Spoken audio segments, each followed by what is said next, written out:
Trisha fashion లో చూడండి చాలా మంచి మంచి కలెక్షన్స్ వచ్చినాయి. బండల్ వైజ్ చూడండి సూపర్ గా ఉన్నాయి కలెక్షన్స్.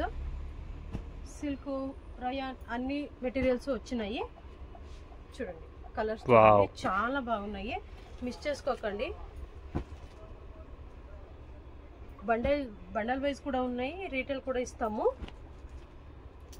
వావ్ చూడండి ఎంత బాగున్నాయో, చూడ్డానికైతే సూపర్ కలెక్షన్ వచ్చినాయండి, మిస్ చేసుకోకండి. చాలా బాగున్నాయి చూడండి. With embroidering rayon silk 2 varieties వచ్చినాయి. చూడండి బాటిల్ గ్రీన్ కి రౌండ్ నెక్ లో రౌండ్ ఫ్లోర్ లో ఇది వచ్చింది ఎంబ్రాయిడరింగ్. ఇది చూడండి చాలా బాగున్నాయి. మీకు ఏం డీటెయిల్స్ కావాలన్నా కూడా స్క్రీన్ మీద ఉన్న నంబర్కి కాల్ చేయండి, డీటెయిల్స్ తీసుకోండి, తర్వాత బుక్ చేసుకోండి. Welcome to Trisha fashion.